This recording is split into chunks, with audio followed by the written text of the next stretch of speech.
L'École supérieure d'administration, d'économie, de journalisme et des métiers de l'audiovisuel ESAE offre de nouveaux challenges pour l'année universitaire 2023-2024. Étudiantes et étudiants, parents d'élèves nouveaux bacheliers, ESAE, c'est la garantie d'une formation de qualité à des conditions très avantageuses. À Gbedjromede, à Papa, à Boumekalavi et Parakou, inscrivez-vous en administration générale, administration du travail et de la sécurité sociale, trésor et finances publiques, impôts, diplomatie et relations internationales, journalisme et métiers de l'audiovisuel, gestion des marchés publics, planification et développement local, sciences économiques, sciences juridiques et toutes les filières des sciences de gestion. ESAE vous offre des bourses, demi-bourses et de réductions pour les premières inscriptions dans toutes ces filières. Waouh! En licence 1, 2 et 3 et en master, bénéficiez jusqu'à 50% de réduction sur tous nos sites. N'est-ce pas génial? Infoline. ESAE Gbedjromede, 3e rue à droite en quittant le carrefour Le Jador pour la BIBE Jéricho ou au plus 229 90 93 65 21 98 98 14 00 à Kpakpa au plus 229 52 88 33 33 à Boumekalavi au plus 229 52 88 44 44 Parakou au plus 229 52 46 12 12.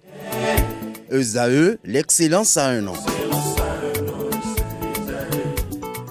L'invité matinal du jour, comme tous les mardis, c'est vrai qu'il nous a faussé il y a quelques jours, Athanase Kadja, il est pasteur et coach, consultant, formateur en intelligence artificielle et entrepreneuriale.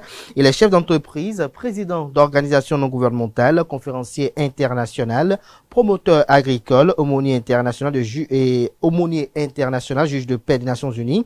Avec lui ce mardi, on parle de la pauvreté, si elle n'est pas une fatalité. Pour le recevoir, je serai avec Nasrine Fatoumi. Bonjour à nouveau. Pasteur Athanase Kadja, bonjour. Bonjour, chers amis, bonjour, chers téléspectateurs. Merci d'être avec nous ce mardi. Oui, merci. Il n'a pas été facile, vous avez poussé quelques mardis. Oui, j'étais à Lomé. J'ai fait au moins une semaine à Lomé pour animer des conférences et intervenir dans certaines églises. Donc c'est ça qui donc c'était une mission de l'église. Oui, j'étais rentré hier. Vous êtes rentré hier. Merci d'être rentré hier malgré la fatigue d'être avec nous ce matin. Nasrine Fatoumi. Alors bonjour pasteur. Bonjour ma sœur. Merci d'être nôtre ce matin. Alors avant d'entrer dans le vif du sujet, aujourd'hui on va parler de la pauvreté. Mais d'entrée, dites-nous, qu'est-ce que le phénomène Sugar Daddy vous dit? Sugar Daddy? Oui. Vous, les jeunes d'aujourd'hui, là, c'est beaucoup de choses. Est-ce que vous pouvez m'expliquer un peu? Le phénomène Sugar Daddy, c'est récurrent dans notre société aujourd'hui. On voit des gens qui ont, par exemple, votre âge d'âge, sortir avec des jeunes filles de 22 ans, 25 ans. Oui, c'est le monde qui court à la dérive. Sinon, ce n'est pas normal que tu sortes avec ta fille. Ça, là, c'est pas normal. C'est des gens qui ont un peu de problème. On a besoin de prier simplement pour eux. Parce que c'est pas normal. C'est pas normal de coucher avec ta fille. Est-ce que vous-même, ça a un sens? Il faut prier pour eux. Donc, c'est qu'ils ont besoin de prier. Pour le pasteur, il faut prier pour eux. On va prier pour eux. Ils vont prendre conscience et savoir que c'est pas bon. Si on faisait ça à leurs enfants, ils seront d'accord. Et les jeunes filles aussi qui se laissent aller. Quoi? Et les jeunes filles aussi qui se laissent aller. Oui, bon, c'est un problème d'éducation. C'est un problème d'éducation. Bon, au fait, elles cherchent de moyens. Puisque les joueurs ont dit, ils ont des moyens qu'ils vont mettre à la disposition de ces jeunes filles-là. Alors que les jeunes filles elles-mêmes peuvent se battre et réussir sa vie. C'est ça le problème. Parce que finalement, ces jeunes filles-là auront des problèmes à se marier. Pourquoi? Parce qu'elles ont pris le temps à avoir plaisir avec... c'est ça. Toi, tu sais que il y a une fille comme ça qui sortait avec des vieux. Toi, tu vas l'épouser? Mais qu'est-ce qui explique ce désir irrésistible de ces vieux qui sont peut-être des amis à vous, de pouvoir tout le temps jeter le dévolu sur leur fille, comme vous le dites ainsi? Non, en fait, c'est l'ignorance et aussi, qu'est-ce que c'est? Ils sont à la recherche d'un plaisir? Oui, ils sont à la recherche d'un plaisir, mais au fait, c'est un problème mental en tout cas. Vous ne le ferez jamais? Aller avec ma fille, qu'est-ce que tu dis comme ça? Pas votre propre fille, mais... votre propre fille, peut-être la fille de l'ami à vous. L'enfant qui a l'âge de mon enfant, c'est ma fille. C'est ça qu'il s'agit. C'est pas du tout normal. Vous êtes contre ce phénomène? Très contre même. Je ne sais pas s'il y a un autre mot plus fort. C'est pas normal. C'est pas normal dans la société. Et les filles là, c'est les filles qui cherchent de facilité. Pourquoi toi-même en tant que jeune fille, tu ne vas pas te battre pour réussir ta vie? C'est ça qu'il s'agit. Pourquoi tu veux aller à la facilité? À la facilité, ça veut dire que tu ne veux pas. Et après, tu vas te marier, c'est pour rester à la maison sans rien faire. Alors que de toute génération, tu te bats, tu réussis ta vie. Là, tu auras un bon mari. Alors, on Parce que les gens ne veulent pas vous épouser. C'est juste, Oui, pour le plaisir. pour le plaisir. Comment toi en tant Mais que... tout au moins, ils vont les entretenir. Au Non, moins, pour toi, les aider. Ils auront quelque chose à la fin. Toi, en tant que fille, là, est-ce que tu es responsable en utilisant ton corps comme un sujet, quelque chose qu'on utilise, on jette? Tu as de respect pour toi-même? Tu n'as pas de respect pour toi-même. Puisque la personne ne veut pas t'épouser, il veut t'utiliser simplement. Satisfaire ses besoins. Donc, toi, tu es un objet qu'on va utiliser simplement? Non. C'est décevant pour vous. Oui, c'est vraiment décevant. Alors, on parle également de pauvreté aujourd'hui, de pauvreté si elle n'est pas une fatalité. Dans notre jeu, dites-nous, c'est quoi la pauvreté? C'est quoi la fatalité? Ok. Au fait, si je dis la pauvreté n'est pas une fatalité, d'abord, je veux dire simplement qu'on peut vaincre la pauvreté. Si on dit que quelque chose n'est pas une fatalité, on peut vaincre. Maintenant, la pauvreté, pour répondre à sa question, la pauvreté, c'est quoi? C'est l'indigence. C'est le manque de moyens nécessaires pour subvenir à ses besoins. C'est ça la pauvreté. Si quelqu'un n'a pas le nécessaire qu'il faut pour subvenir à ses besoins, on dit que cette personne-là est pauvre. On parle des 5 besoins fondamentaux. Est-ce que c'est même 5 besoins fondamentaux maintenant? Puisque aujourd'hui même, la communication, c'est un droit. Droit à la communication aujourd'hui. Donc, les besoins fondamentaux, ce n'est plus les 5 besoins qu'on citait il y a longtemps. Non, ça a dépassé. Aujourd'hui, la communication, c'est un droit. Le droit à l'information et tout ça, là, c'est un droit. Si quelqu'un n'a pas les moyens pour ça, c'est pour cela qu'on parle de la pauvreté. Et dans la lignée, en fait, quand nous parlons de richesse, de possession, c'est niveau par niveau. Il y a la pauvreté, il y a la stabilité, il y a la prospérité, il y a la liquidité, il y a la liberté.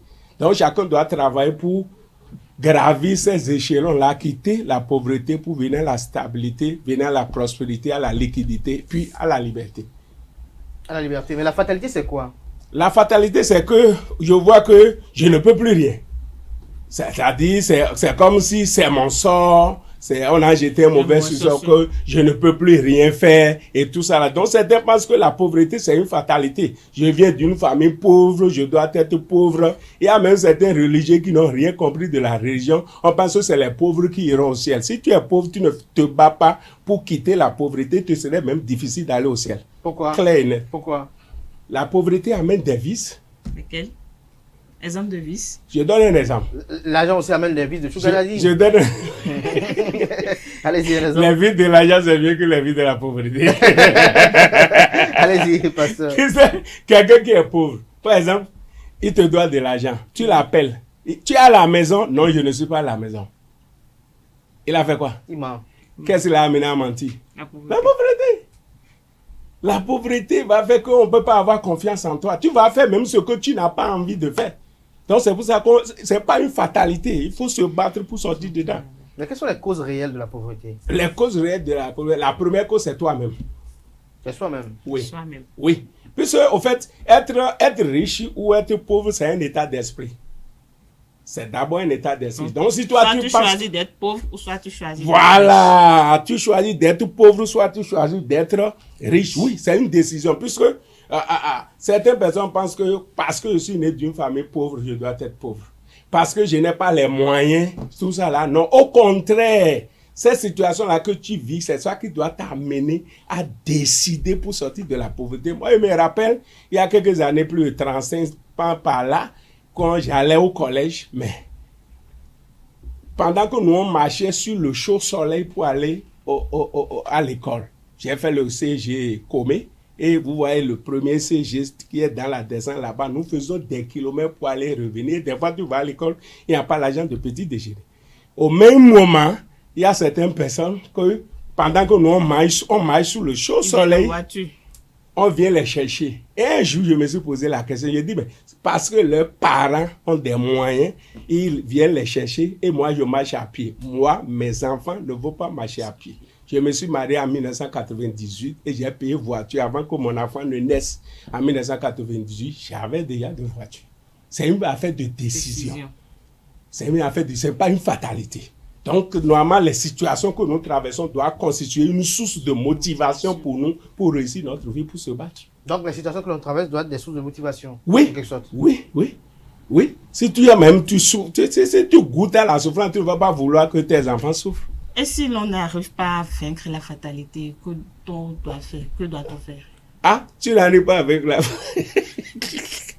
tu n'arrives pas avec la pauvreté, c'est que tu as choisi. Non, est-ce que vous savez que cette décision que l'on prend, oui, cette volonté, tout le monde n'a pas cette force de pouvoir s'engager sur le chemin irréversible. Oui, c'est pour ça que nous sommes là. Soit si tu m'écoutes là, tu dois savoir que tu dois quitter la pauvreté. Si tu m'écoutes là, si tu sais ce qu'on appelle pauvreté, c'est que ça va... Non, mes amis, comment quelqu'un va désirer même la pauvreté? Est-ce que c'est normal? C'est pas normal. C'est-à-dire tu dois prendre ça comme quelque chose d'anormal. Et pour sortir dedans, premièrement, d'abord, c'est changement de mentalité. Les autres réussissent, donc moi aussi, je peux réussir. Ça commence par là d'abord. Maintenant, tu dois travailler. Tu dois travailler, tu dois te battre. Tu ne vas pas dire, il n'y a pas de boulot, il n'y a pas de ceci. J'ai souvent l'habitude de dire, il n'y a pas d'emploi pour tout le monde, mais il y a du travail pour tout le monde. Il n'y a pas d'emploi pour tout le monde, mais il y a du travail pour tout le monde. Si tu n'as pas trouvé d'emploi, toi-même, bats-toi. Écoute, ça dit les gens n'ont pas... Si tu n'es pas arrivé à avoir un dos au mur, tu ne peux pas savoir que tout ça... Je te donne un exemple. Aujourd'hui, tu es resté à la maison. Tu n'as pas mangé durant toute la journée. Le lendemain, la même chose. Tu n'as rien mangé. Troisièmement, tu vas rester à la maison. Tu vas rester à la maison. Mais si vous allez dans un cafétéria, dans un restaurant pour dire, je vais laver les plats pour vous ici, l'essentiel est que je mange. Je n'ai pas besoin de l'argent. Est-ce que tu vas trouver quelque chose à faire? C'est de ça qu'il s'agit. Donc, mon frère, c'est changement de mentalité et se battre. Aller au Nigeria à côté. Très tôt le matin à 4 heures, tu vas voir des gens en train de courir, même des hommes avec pure water, des choses sur la tête en train de se battre pour rentrer à la maison avec le pain. Mais nous, les francophones, là, je ne sais pas quelle injection on nous a donné. On veut être à Kowe, on veut être à la maison. Au Bénin, on dit qu'il n'y a pas l'argent. Les Ibo viennent, les Nigérians viennent et gagnent beaucoup d'argent, construisent et tout ça. Là, on dit qu'il n'y a pas de travail. Donc, chacun doit se battre pour sortir de la pauvreté. La pauvreté, ce n'est pas une fatalité. On peut s'en sortir si tu décides vraiment. Si on décide vraiment. Alors, quelles sont les approches de solutions que vous présentez? Parce que tout à l'heure, vous avez dit que si quelqu'un vous écoute, il doit forcément quitter la pauvreté. Oui, c'est ça que je suis en train de faire déjà. Allez-y. Donc, ceux qui réussissent là, la question que tu dois te poser, ils ont deux têtes. S'ils n'ont pas deux têtes et ils réussissent, pourquoi tu ne vas pas réussir? C'est de ça qu'il s'agit. Ils n'ont pas deux têtes. S'ils n'ont pas deux têtes, ils décident. Donc, c'est toi aussi, tu décides. On a des exemples. Hein? Cosmas à côté au Nigeria. Cosmas, il était un apprenti dans un garage. Écoutez son histoire. Dans un garage. Il y a quelque chose qui s'est passé avec lui et son oncle. Son oncle lui a donné 200 naira d'alors, l'a renvoyé. Avec les 200 dollars, elle a commencé par payer des pièces un peu pour vendre ainsi. Au fait, c'est affaire de vision aussi. Mais aujourd'hui, quand vous citez les riches du Nigeria, il est le numéro 6. Oui, mais vous savez, ces histoires souvent que l'on présente, moi j'ai un petit problème avec. Vous savez, parfois on a comme l'impression que certaines réussites sont providentielles. Parce que vous avez donné par exemple l'exemple, il y a des gens parfois qui naissent avec ce don, c'est-à-dire ils ont 200 francs, ils entreprennent et ça le marche jusqu'à devenir multimilliardaire. Tout comme il y a des personnes... Non, il ne faut pas penser que ça, les choses ont marché sur non, on ne refuse pas. Ça, non, il y a forcément des embûches. Oui. Tout comme il y a des personnes qui ont eu un peu plus, ont investi à maintes reprises, oui, mais au lieu de stagner, ça dégringole. Oui. À maintes reprises, on y a investi. Oui. Mais pourtant, rien ne marche. Ils tentent tout, mais rien ne marche. À un moment donné, même ils se sont dit, est-ce qu'il n'y a pas un problème spirituel? Ils ont tout tenté, mais comme dirait l'autre, on n'est pas tous destinés à être riches. Hein. C'est dit que, c'est de ça je parle de fatalité. Il y a certaines personnes, ils sont nés comme ça. C'est comme si Dieu a créé certaines personnes pour être pauvres, d'autres pour être riches. Si c'est ça, Dieu là, il n'est pas un Dieu juste. C'est pas ça, mon ami. Tu veux faire quelque chose. Tu sais, on cite des exemples pour que tu puisses suivre leur pas. C'est pour ça qu'il faut lire l'histoire des gens pour voir les erreurs qu'il a commis, tout ça là, pour que toi, tu ne commets plus les mêmes erreurs. Aujourd'hui, on est à l'heure de l'information. La réussite est plus facile. Parce qu'il y a l'histoire des autres. Dans quoi il a traversé, comment il a fait pour surmonter ça. Tout est disponible aujourd'hui sur Internet. Aujourd'hui, tu ne réussis pas là. Tu es condamnable. Pourquoi tu ne veux... Aujourd'hui, on ne peut plus créer la roue. Il faut aller chercher la roue, c'est disponible. On est à l'heure de l'information, on a connu 4 R. L'ère de l'information, c'est l'heure où... Mais les statistiques montrent que chaque 2 jours, un milliardaire naît dans le monde entier. On a connu le monde, choses là, des chasseurs qui est là, tout était dans la nature.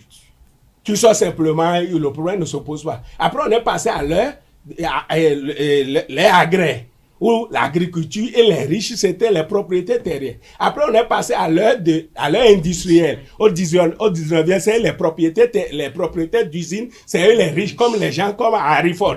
Maintenant, on est à l'heure de l'information. Et c'est l'information aujourd'hui qui est la ressource, qui est disponible et intarissable. C'est pour cela que chaque année, aujourd'hui, chaque 2 jours, je dis un milliardaire naît dans le pays. Dans le monde entier. Vous comprenez? Aujourd'hui, pour être riche, pour sortir de la pauvreté, c'est trop facile. Donc, si quelqu'un est pauvre maintenant, là, ne peut que s'apprendre à lui. Mais pourquoi il ne va pas se faire former? Puisque, au fait, la pauvreté aussi, c'est mal d'information. La pauvreté, c'est l'ignorance. Mon peuple périt faute de connaissances. La pauvreté, c'est l'ignorance. La pauvreté, c'est manque d'information. Si tu as les bonnes informations, tu ne peux pas être pauvre. Tu dois avoir le minimum. Je ne dis pas que tout le monde doit être riche. Encore que si tu décides d'être riche, tu seras riche. Moi, j'ai décidé d'être riche et je serai riche. Il n'y a rien à faire par rapport à ça. Parce que c'est une science. On dit si tu fais ceci, tu vas devenir riche. Suis bêtement. C'est tout. Suis bêtement. Il faut te faire plaisir. Il faut être généreux. Il faut épargner et investir. C'est les 4 piliers. C'est les 4 piliers. Oui. Donc, tu dois te battre. Il y a certaines personnes qui se battent, mais ils n'ont pas l'intelligence qu'il faut. L'intelligence financière pour gérer ce qu'ils sont en train de gagner. Justement, donc on n'a pas la même chance, apparemment. Je dis aujourd'hui, c'est disponible. Qui t'a dit de ne pas aller chercher l'information? Oui, mais lorsqu'on est dans une classe, il y a toujours un premier et un dernier. Pasteur. Parfois, je vais sauter sur ça. Quand tu examines très bien, oui. Les premiers, quand on est allé à l'école, là, les premiers de nos classes, ils sont où? Souvent, ils ne réussissent pas. C'est vrai. Les premiers de nos classes sont où? C'est vrai. Moi, je ne vois pas aujourd'hui, c'est que quand j'étais en classe de 3e, j'étais le deuxième, on est allé au BPC, le premier et le 3e ont reçu au BPC. Moi, j'avais échoué. À ce moment-là, ça fait 1985. Mais ils sont où aujourd'hui? C'est de ça qu'il s'agit. Réussir là, c'est pas être premier à l'école. Non, c'est autre chose. L'école, souvent, ceux qui réussissent, c'est... Pourquoi on est premier en classe? On a peur de faire des erreurs. Et on travaille bien, on fait tout possible, on fait tout mana pour ne pas commettre d'erreurs. On dépose, on dit que tu es premier. Quel premier? C'est pour cela que dans la vie active, ils ne sont pas premiers parce qu'ils ont peur de prendre des risques. Mais ils sont où? Les premiers de nos classes sont où? Souvent, c'est les derniers qui dirigent nos pays aujourd'hui. C'est les premiers de nos classes. C'est les gens qui ont évolué qui dirigent les pays aujourd'hui. Non, mes amis, laissez études là de côté. La réussite, c'est autre chose. C'est une science. Tu suis ça, tu réussis. C'est de ça qu'il s'agit. Oui, c'est une science, il faut suivre, il faut réagir. Aujourd'hui, on a plein de coachs qui donnent quand même des conseils sur la réussite et autres. Et parfois, il y en a de ces citoyens qui sont perdus entre telle autre indication, telle autre, ils n'arrivent pas parfois à se retrouver. Non, il faut savoir qui tu dois suivre. Ce n'est pas ceux que vous suivez, ils parlent. Et lui, où sont les pros? Moi, j'ai 2 entreprises. J'ai 2 fermes. Je dirige environ 120 églises. Je suis conférencier international. C'est du concret. Je ne parle pas de la théorie. Mais il y a beaucoup de coachs qui sont dans la théorie et ils parlent, vous les suivez. Il a fait quelle preuve? C'est ça le problème. Même dans nos écoles où on dit, les jeunes là, on leur apprend entrepreneuriat. Les professeurs d'université qui leur apprennent entrepreneuriat, ils ont une entreprise. C'est ça qu'il s'agit. Donc, il faut avoir une entreprise pour pouvoir donner le cours sur l'entrepreneuriat. Eh bien, c'est clair, non? Tu viens faire quoi? Tu viens faire théorie? Théorie, tu sais de quoi il s'agit? L'entrepreneuriat, l'entreprise, là, quand on dit aux jeunes, allez à l'entrepreneuriat, c'est le métier le plus difficile au monde. Allez demander. C'est le métier le plus difficile au monde. Et l'expérience a montré que 100 entreprises créées, oui. En 5 ans, il va rester environ une seule entreprise. Il va continuer le chemin. C'est pas du pipeau, c'est pas amusement. C'est pas un paresseux qui crée l'entreprise, hein. C'est du boulot, hein. C'est du boulot. Donc, mes amis, sortons dans ça. Ce que tu écoutes là, quelle est la preuve? Ils font quoi? C'est du Il théorie. ne faut pas écouter quelqu'un seulement pour dire je suis coach, je suis ceci, où sont les preuves? Donc la pauvreté, pour conclure, n'est pas une fatalité. Ce n'est pas une fatalité, on peut s'en sortir. On peut vaincre. Si on veut vraiment. Il y a toutes les ressources aujourd'hui qui te permettent de quitter la pauvreté. Mais lorsque je vous écoute, j'écoute tout ce qu'on me dit, je mets une application, mais je vois que ça ne marche pas. Qu'est-ce qu'il faut faire? Ça veut dire qu'il y a quelque chose que tu ne connais pas encore. Ou tu n'es pas encore prêt. Oh. Il faut aller en consultation là. Ça dit tout marche ensemble. C'est pour ça que j'ai parlé d'abord de changement de mentalité. Si dans ta tête, tu ne crois pas que tu peux être riche, tu peux tout faire, tu ne peux pas être riche. Alors, est-ce que la richesse, la réussite n'ont pas une connotation spirituelle? Quoi? La richesse, la réussite n'ont-elles pas une connotation spirituelle? Bon, tout est, au fait, ce que nous ne comprenons pas, vous voyez, on vit dans deux mondes. Il y a le monde spirituel, le monde physique. Nous pensons que le visible et l'invisible. Oui, et l'invisible influence le positif. visible. C'est pour ça que je vous disais que être riche ou pauvre, c'est un état d'esprit. Est-ce que tu crois? Ou bien toi, tu crois que le bon Dieu, on dit bon Dieu, hein, il va t'amener sur cette terre pour que tu sois pauvre. Il ne faut pas avoir des mentalités comme ça. Il faut croire en Dieu, et il faut croire en toi-même. Il faut croire en Dieu, il faut croire en toi-même. C'est de ça qu'il s'agit. Il faut avoir confiance en Dieu, il faut avoir confiance en toi-même que tu vas réussir, tu vas réussir. Donc c'est pour cela que les deux sont liés. Ce n'est pas le physique seulement, c'est le physique et le spirituel. Et tout ce que tu as physiquement, c'est que spirituellement que tu l'as déjà eu. Merci à vous, pasteur Athanas Kadja. Vous allez quand même dire un mot à nos amis internautes pour conclure sur oui, la pauvreté. Je veux dire simplement que la pauvreté n'est pas une fatalité. Tout le monde peut vaincre la pauvreté. Écoute-moi très bien. Tout le monde peut vaincre la pauvreté. Tu peux quitter la pauvreté. Faut pas penser que je viens venir faire un pauvre. Il faut être pauvre pour aller au ciel. Ça, c'est des histoires. Celui qui te dit, ton pasteur qui te dit, il faut être pauvre pour aller au ciel, lui-même il est pauvre. Faut quitter dans ça. Merci. Je vous remercie. Merci, docteur Athanas Kadja. Je rappelle que vous êtes pasteur et coach, consultant formateur en intelligence financière et entrepreneuriale. Vous êtes chef d'entreprise, président d'organisations non gouvernementales, conférencier international. Vous êtes également promoteur agricole, aumônier international, juge de paix des Nations Unies. Merci d'être passé ce matin pour nous édifier sur la pauvreté n'est pas une fatalité. Merci à vous, Nasrine Patoumi, de rester avec moi. Voilà qui met un thème à Free Matin ce matin. Merci pour l'attention. Portez-vous bien et belle suite de programme sur Réseau TV. On se retrouve demain mercredi par la grâce et la volonté divine.